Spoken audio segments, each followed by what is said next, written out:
feeling strange. Strange isn't any less true. Life's been the best years of my life, just waiting on you. Okay, Cool. All right. Thank you. Nice to meet you. lovely to meet you. How is the tour going? Like, how are you? I don't think you're quite halfway into it. Are you? Just... Oh, we're not even scratched the surface. No. We are. This is day 3 of a tour that's going to last a month. So yeah, early days. Let's go. But you got a couple of days off after this, I think, before. Yeah, you head to yeah. I Bristol. got a few days off as well before Bristol. Nice. Awesome.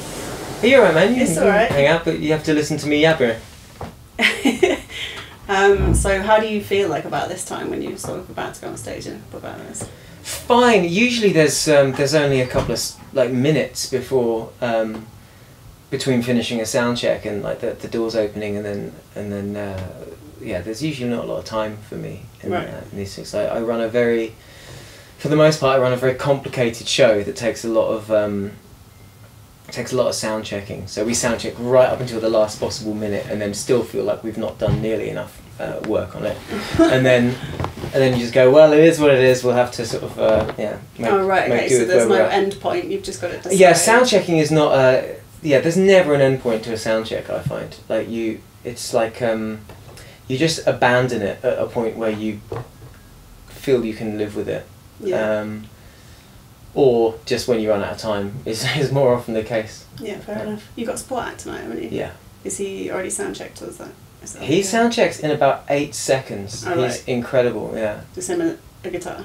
Is it, Yeah, him and a guitar, but yeah, he sort of like strums, goes, yeah, vocal, done. Nice. Yeah. Which I'm always just like envious because I travel with all this gear and all these like complicated things that you know I pride myself. It's a very high tariff show. There's a lot of stuff can go wrong. Yeah. Like if it all comes off perfectly, it's like, you know, to my mind anyway, I feel like it's like no one else in the world can do this show. This is like a unique audio visual experience. But like, you know, when it doesn't come off, I just feel like an arse. What do you mean? When do you feel like it hasn't come off? Well, the last 2 nights, to tell you the truth. Oh. So there's a few like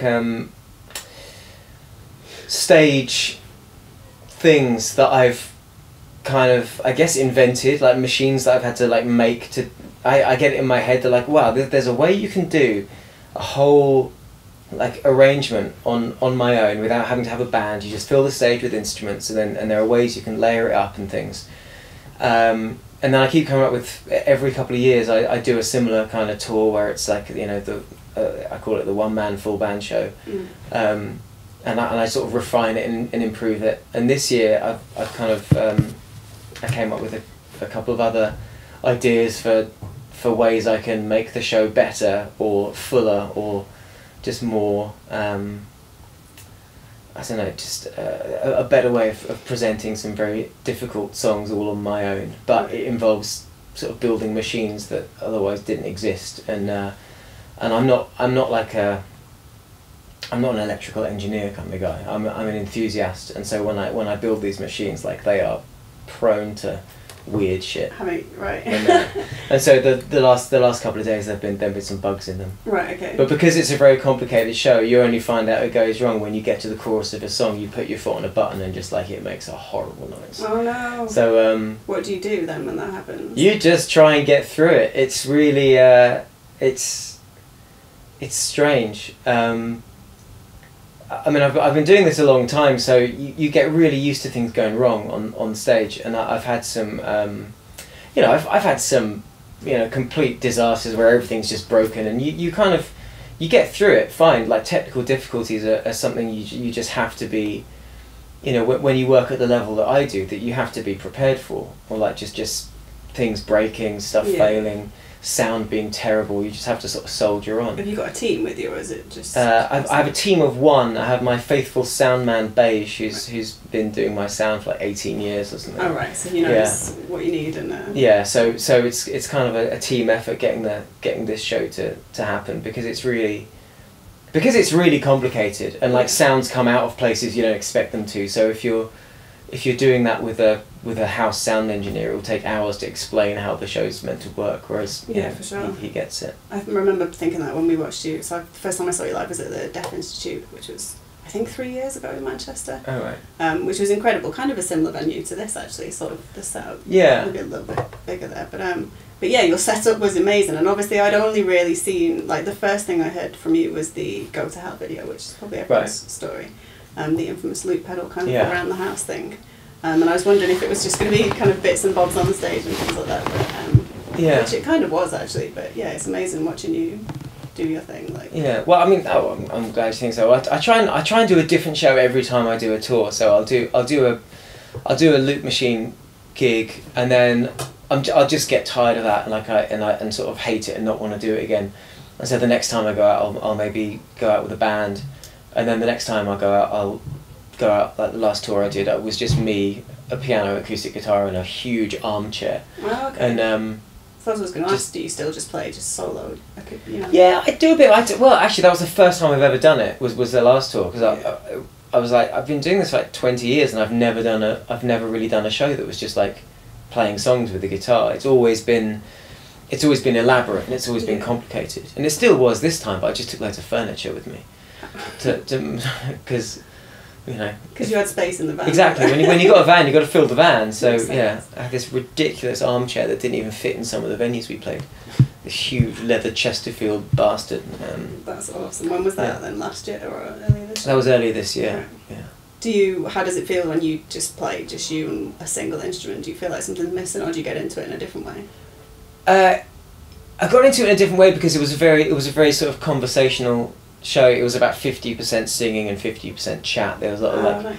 raconteuring, and did a bit of Q&A with the audience and get people to sort of have a chat, and I was sort of deliberately explaining a lot about the songs and where they came from, about the writing process and things. Yeah. So it was fun to do that. That's awesome. I didn't hear about that one. So you're just touring the UK at the moment, I believe. Are you heading over to Europe? And one date in the Republic of Ireland, in Dublin. Okay, nice.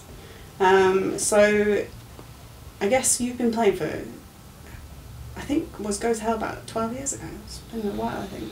Been going through your Spotify this week. That would have been second album 2007. So yeah, 12 years ago.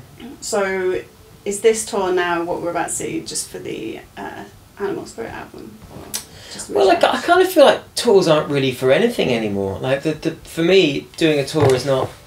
It's not sort of to tour a record or to promote anything, because I don't really promote stuff anymore, which is really nice. It feels, the idea of playing gigs because you're trying to get people to buy something feels a bit grubby to me. Like for me, like I like to play shows because I have a great idea for a show I want to put on a stage and show to people. Yeah. So I'm touring my latest idea for doing a gig, rather than touring a record or touring an album. Really so nice. There'll be some songs. There'll be some songs from the new record, because that's kind of freshest, and I suppose I'm coming up with ways of because the songs are new, I'm coming up with ways of playing those songs, because all the old songs I kind of know how to do those. Yeah. So yeah. So apart from obviously the loop pedals, I think you were probably the first person I saw do that to that extent, to be honest. And I wrote an article about it. I did tag you in it ages ago. I don't remember. But I've always raved about how everyone's always like, Ed Sheeran, brought this to the stage, and everyone started doing it. I was like, no, he didn't. David Ford did. Well, I mean, to be fair, he's kind of brought it to the mainstream. I mean, a lot of people of kind of my generation, because I'm certainly not of Ed Sheeran's generation. Like for us, it would have been more like Katie Tunstall did it, was sort of doing it around the same time that I was first doing it. So I think she was kind of like the original breakthrough loop machine artist, I think, in this country. And there have been lots of others, and you know, people get very irate on my behalf that Ed Sheeran's like stolen my idea, but it wasn't my idea. I do get irate. I didn't invent it. I mean, to be honest, it's more. Sorry, go on. What were you gonna say? I was. It doesn't feel like I never. It doesn't bother me that he's very successfully doing something that I've been doing for a long time. No, for sure. Yeah. It's you know, I still think I do it better than him, but that's. No, that's a nice position to have on it. Yeah. Yeah, and it's like, I don't know, it's not, what I was originally going to say was it's not so much the fact that you use the loop pedal that makes your shows so engaging anyway, but it's nice, you know, that you've got that about it, and it's nice that he's got that about it as well.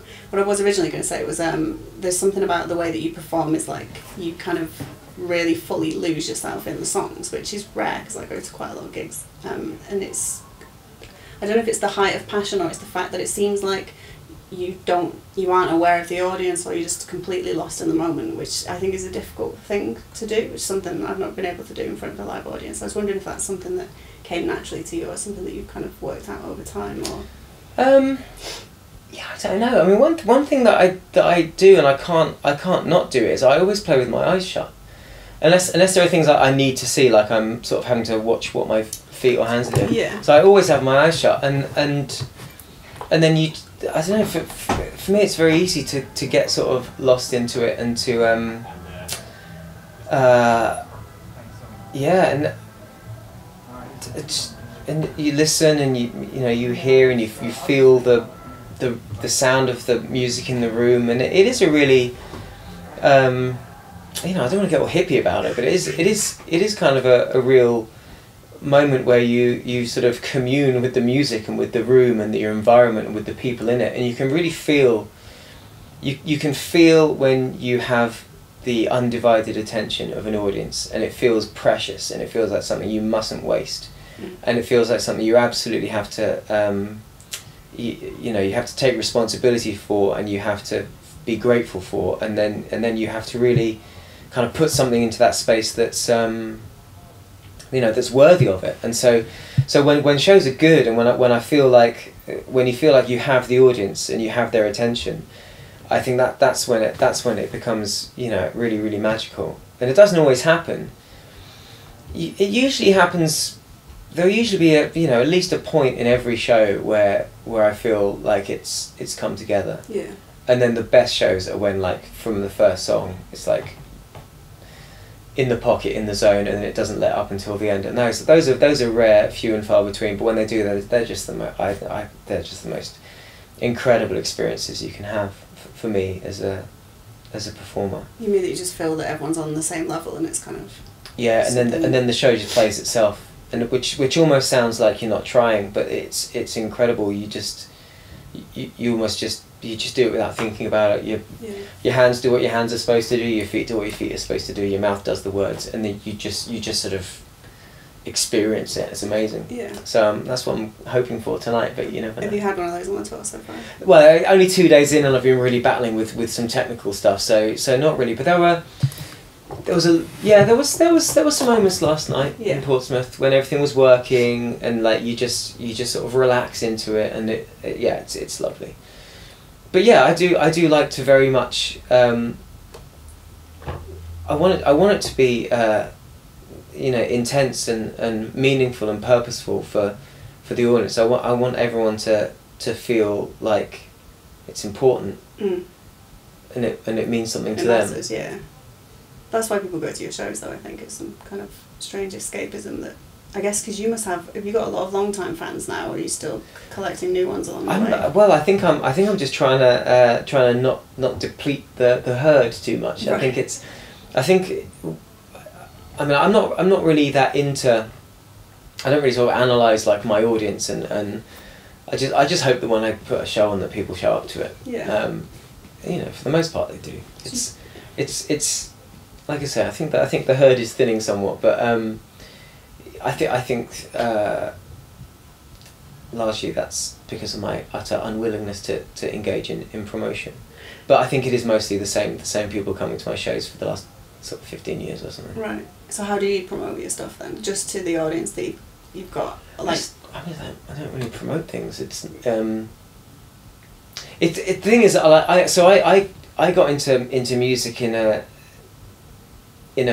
almost like a bygone age, when the idea of a musician, an artist, like being seen promoting themselves was so uncouth. That was like selling out. You don't do it. It's like that's what you have record labels for and marketing departments. You don't market yourself. And like if an artist is seen to be like, like desperately plugging their stuff shamelessly, it was uncouth, and I just can't get out of that mindset. And I understand that times have moved on and I'm very much left behind in that regard. I get that, and if I want to have a career, then these are the things you have to do. But the trouble is, I sort of don't want to have a career bad enough to do these grubby things that still feel nasty to me.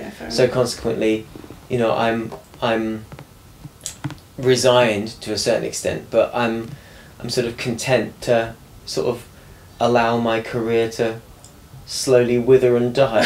That's not the case. And I'm cool with that. No, I am cool with it. It's because the thing is, it doesn't matter. It's like the tree falling in the forest. It's like it still makes a noise. Like if I don't judge my worth on the number of people who buy what I do.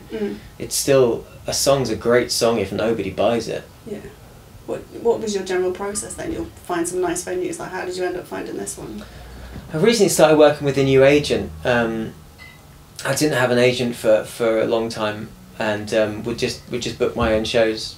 But so this is a bit of an experimental tour, where I had to sort of relinquish that control and sort of say to this guy, yeah, book up a tour. Oh, okay. He's done pretty well so far. Right. So a lot of new venues on this tour. Yeah, a lot of new venues, all ones I've not done for a long time. Yeah. But this is a new one. I've not played in Wales at all for 10, 12 years. It's been such a long time since I played in Wales. So hopefully there'll be some people showing up tonight. I'm sure there will.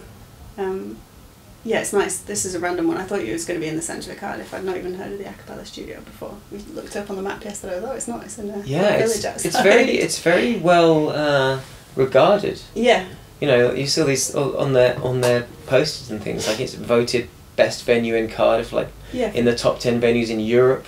Yeah. I've not heard of it either, so we'll see how it goes. It's a lovely room, really nice environment and nice people. I'm sure the pizzas are great as well. Yeah, I'm looking forward to the pizzas. Do you mind if I sneakily look at my Please do.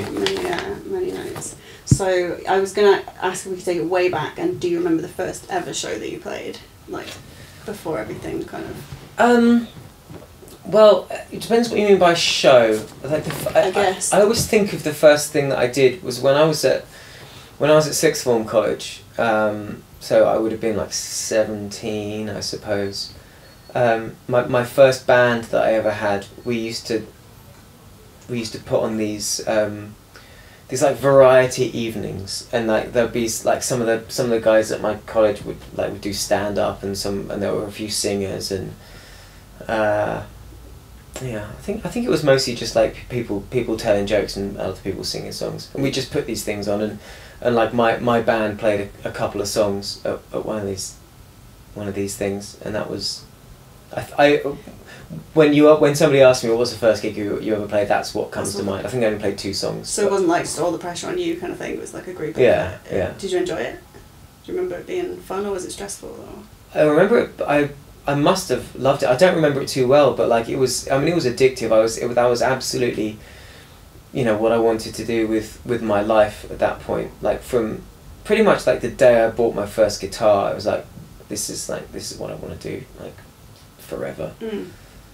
And so this is the thing, like having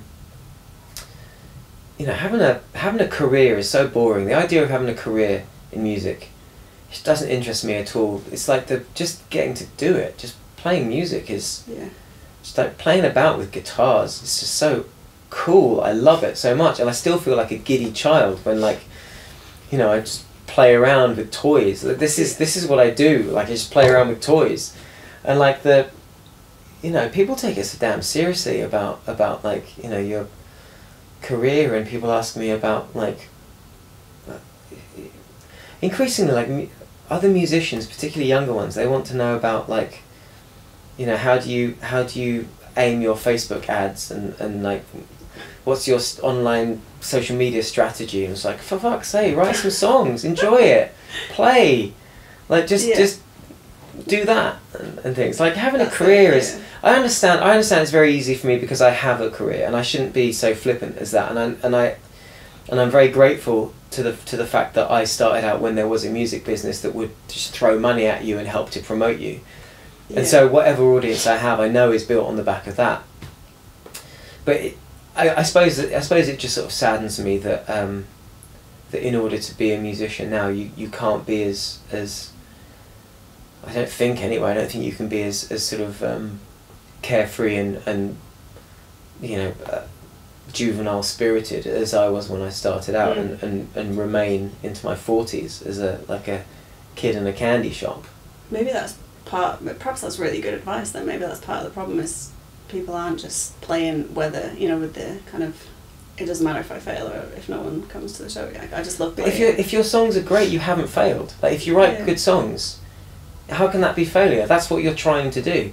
I sort of think that if the point of making music is to earn money from it, then just become a banker, or do something. Yeah, true. do something like financially motivated. I mean, that's how I feel about it. I mean, I honestly, I don't have any disrespect for anybody who is career focused. In some ways, I wish I could be more like that, but I'm not. I just don't have that instinct in me. No, but that's perhaps why your music has something special about it, because you don't care about all that stuff. It's just like, yeah, you care about the song in the moment. Yeah, I mean, I'm like song obsessive. Like it never occurs to me to, if I'm writing or recording or playing a show, that I have to do things that are going to benefit my career. I mean, my last album was a concept album about macroeconomics, for Christ's sake. The world is not crying out for that. There is no marketplace for that. That was purely like, I got obsessed with the subject and just wanted to write songs about it, just because as a challenge to see if I could write songs about something that was so kind of dry and esoteric, and write about it in a way that is accessible and entertaining, but has a kind of a depth of purpose. Yeah. But at the same time, you can enjoy on a shallow level, yeah, or on a deep level, or on a super geeky intricate and technical level as well. And and whether I achieve that or not is up to other people. But I really enjoyed the process, and I'm glad that I did it. Yeah, for sure. That's really nice. So do you not crave bigger stages or like festival sets and that kind of thing? It doesn't bother you? I would welcome it. But for me, I've always felt like that should be an accidental byproduct of doing your own thing. Yeah. So if I were to consider getting there as I'm sort of making the music, then it would feel wrong to me. It would feel like I'm doing it for the wrong reasons.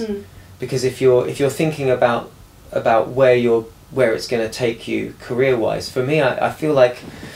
And I'm sure other people can do this, but I don't think I could do it and feel okay with myself, because I'd feel like I was my motivations weren't honest. Yeah. If I'm making music with a view to achieving some sort of career goal, then it's less authentic. For me, it is. Again, other people, like some of my favourite musicians, really. Really very career focused, and going back decades and decades. I'm sure the people who I consider to be of the very highest artistic integrity, I'm sure they all wanted to make millions. I'm just, I think I just really bought into it. Like when I was a kid starting out with music, is you don't sell out, you don't try and get paid, you do it for the love of it. And even though I've learned that is in many cases not true, I still like it. I prefer that version of the world to the true version of the world. Yeah. So I sort of delude myself that that's how it is, and that's the world that I kind of inhabit, and I really like it that way. And so I'm really comfortable with the idea of not being commercially successful. and it's okay, and I don't take it as any slight on the quality of my work. No, and I really believe you as well, which is actually nice. It's quite refreshing to hear that. Well, do people say that a lot? Is that a common... I think you hear it occasionally, like, oh, whatever, I'm going to do it because I love the music, but then you'll see them fizzle out. So, I don't know. No, it just seems like you genuinely mean it, which is nice. Yeah, the fizzling out is probably, I think that's most likely to happen if you take on that attitude. Because like I said, it's not very conducive to having a career. To enjoying it, yeah. Does your creativity manifest itself in other ways, or is it mostly in the music? I know you did the video for the shoe shine video I watched recently. Like, does stuff like, do you like doing stuff like that as well? Yeah, I used to make a lot of videos. I made some videos for other people as well. Yeah, I don't do that as much anymore. Largely because technology's moved on and left me behind. I feel like my grandfather sometimes. Like, I used to feel like, much easier to sort of understand how all these processes work and how you like shoot and edit video, and since it's all moved on recently. I mean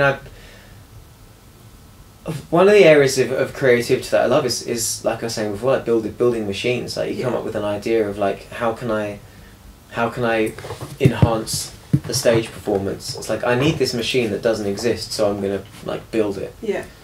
And usually it just involves just like getting other things and taking them apart and rewiring them so that like they perform slightly different functions. So a bit of trial and error, right?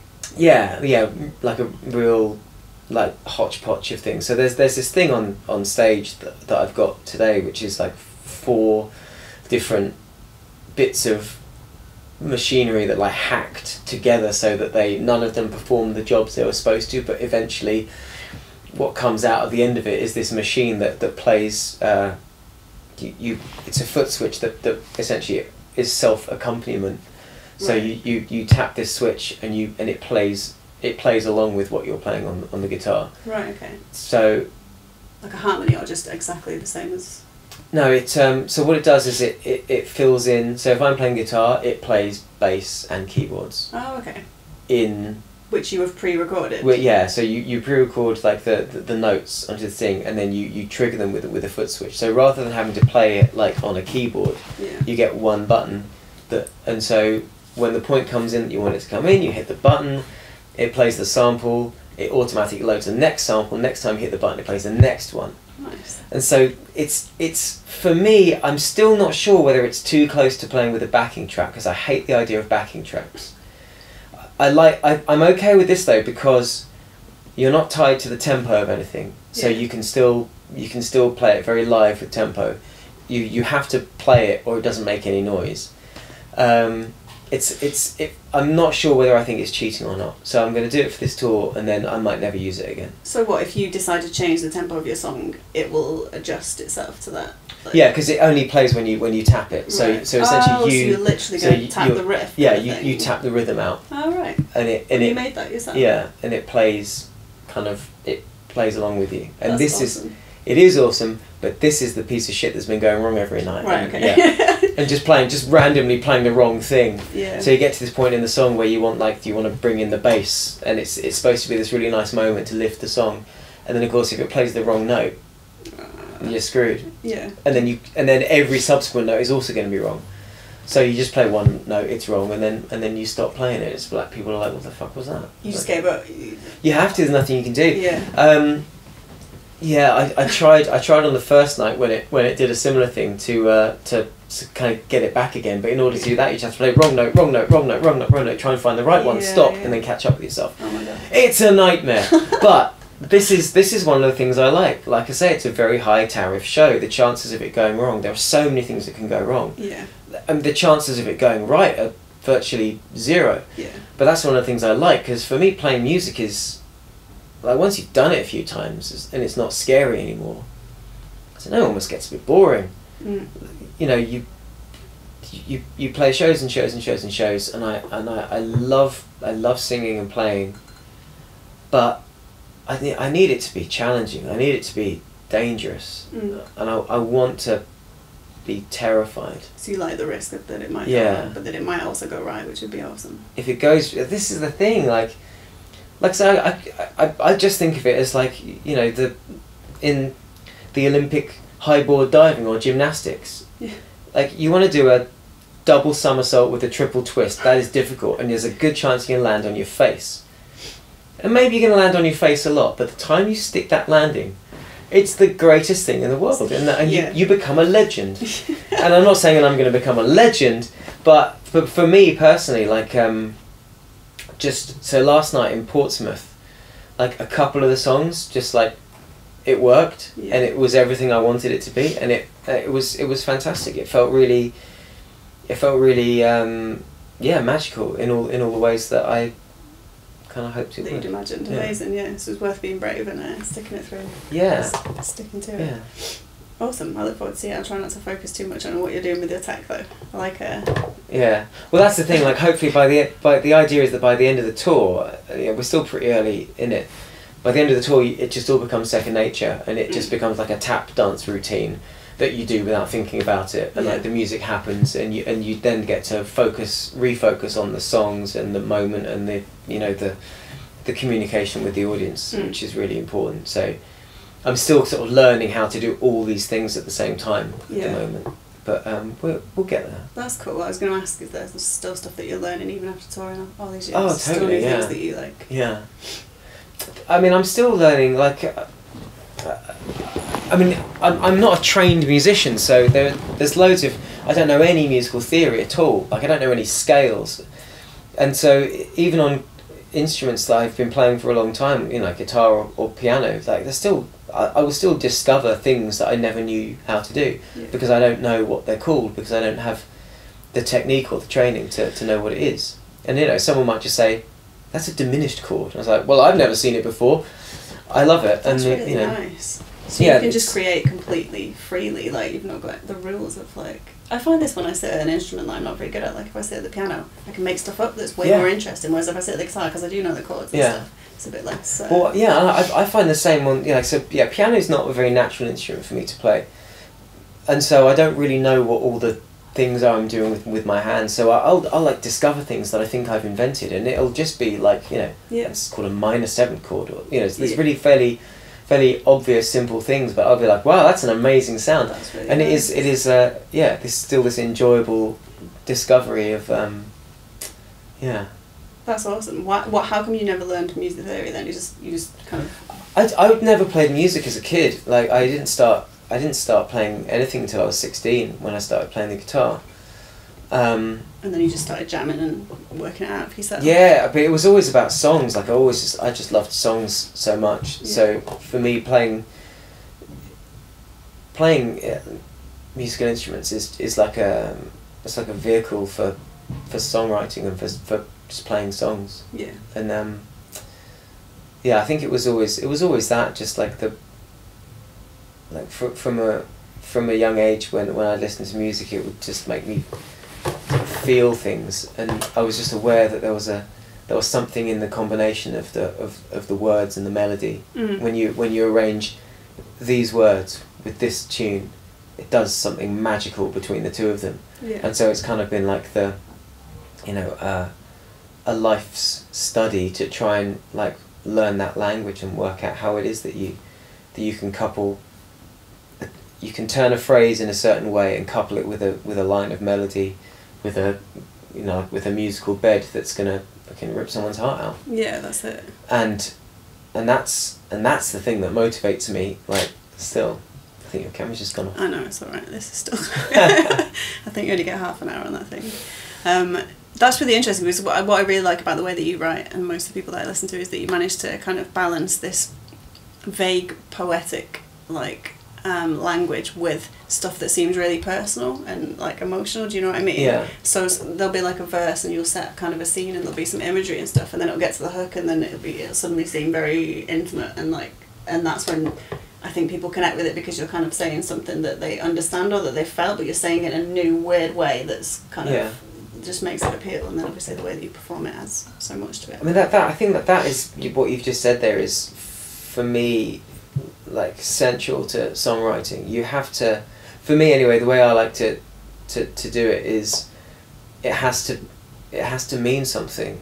And I don't mean literally mean something to me. Like I very rarely am singing about me, the human individual that I am. but I like to sing a lot in first person, and often it involves that you invent a character, but the character's experience has to be universal enough that anyone can take ownership of it and understand it and empathise. Yeah. And so you trust the listener to tap into the humanity of what you do, and I think it's a very kind of, you know, communal, two-way street writing songs. You sort of you kind of sketch it out a bit, but you have to leave the listener enough room to place themselves in it, which is why I never like songs that are like overly specific. When you hear a song and you know that it's somebody singing about themselves, those songs don't do so much for me. No. And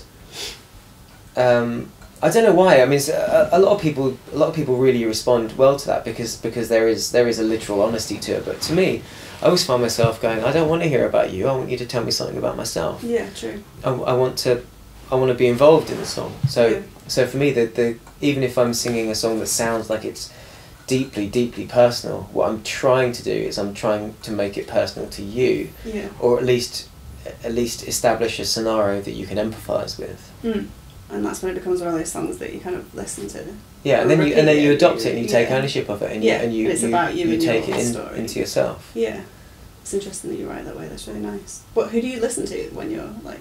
Do you listen to a lot of music that isn't your own, or do you not? No, I don't really a lot. I mean, I listen to virtually nothing now that I've got a daughter, and she's nearly 3. She only wants to listen to Alan Toussaint, the New Orleans jazz legend. Right. It's the only thing she likes. Oh, she also likes Ella Fitzgerald, which so I'm cool with that as well. So we play music in the house, and there's this one record in particular, this live record by Alan Toussaint, and she's crazy about it. And so if I put anything else on in the house, she just insists that we take it off and put her record on. Really? Yeah, so I mean, I know this record like the back of my hand. So maybe there's going to be a distinct New Orleans jazz influence on my future works. Probably not, because I do not have the chops to carry that off. But that's random. Yeah. Is she not a fan of your music? I don't think she even knows that I make music. You don't sing to her? I sing to her, but Wheels on the Bus. Oh, right, and stuff. Okay, Old MacDonald Have a Farm. You know, I'm pretty well versed in those ones. Yeah. Nice. Twinkle Twinkle Little Star. I'll throw in a few little random ones then, because I've kind of gone off the script. But okay, if you could sit down to lunch with anybody at all from the past or the present, who would you invite and what would you ask them? Wow. I mean, that is very tricky. I mean, I would say Jesus Christ would be a very interesting lunch guest. There's a lot of things that, you know, over time and history that have been said about that individual. It'd be nice to kind of get an idea of the really real happened. Yeah, exactly. Like, so this water into wine stuff. How'd you do that one? I don't know really. I've never been. I've never been someone who's keen on the idea of like meeting your heroes. In fact, I've on occasions had the opportunity to meet heroes, and I've always declined because I don't want. So like musicians that I love. Yeah. I don't need to have a personal relationship with them. I feel like I just want to know them through their music. Yeah. I don't want to. Because you know, all you hear, I want them to be like distant and glamorous and mysterious, and I want to not understand them. I want them to be better than me. I want them to be superhuman. I don't want to just like meet like Tom Waits and find that he's some like awkward old man. And ruin all your favourite music, yeah. It wouldn't ruin the music, but it would just be disappointing on some level. So I like you know, I like these people to be distant and mysterious and like their lives to just imagine that they're something else. Yeah, but you've supported some. Did you support some of your favourite acts, or did you just end up on random kind of? I've supported some a lot of musicians that I really like and admire, and that sort of feels different to me. If you sort of meet them as a peer, that's fine with me. I don't like the idea of meeting, of being just like some gushing fan. Right. It's like if I'm working at someone's show, then like I have a right to be there, and I'm sort of not an equal, obviously, but you're a peer of sorts. Like, you know, I'm just working the same show as you are, and that feels fine. But still, my thing with if you're opening the show for anyone is you stay the hell out of their way unless they want to talk to you. Unless they engage. Yeah, nice. Do you put quite a lot of like social and political stuff in your songs sometimes cryptically? Is that like an intention, or is it just that you're thinking about that when you sit down to write? Well, I kind of write from the perspective of a human being, and I think I try to write about things that are important, and you can't live in the world and not be occasionally sort of enraged or perturbed by some of the goings on in the world, and it just comes out because, like, as a human being, that these are things that interest me, and and feel like they're important and need to be spoken about. So they find their ways into songs, sometimes sort of directly, and sometimes they'll just get, I'll be writing about, there'll be a love song, but there'll be a little dig in there. Yeah, that was mostly what I noticed on the Animal Spirit album. Awesome, thank you very much. I think that's probably everything I need to know for now, but I really appreciate chatting with you. Not at all, it's a pleasure. And thank you very much. So you've got a few days off now, what are you going to do with your spare time, like, in between? I am going to take my bastard machine home, take it to bits, and see if I can figure out what's wrong with it. Fair enough. And then come back stronger and better, and amazing. Get it done. Awesome, thank you. Yeah, sorry about the camera. I don't know what, I was going to like, should I get my phone out, but it's alright, we'll do it as a sort of podcasty type shindig. Thank you. Is there anything else you'd like to say? No, I think it's... I probably don't want to say half the stuff I did say.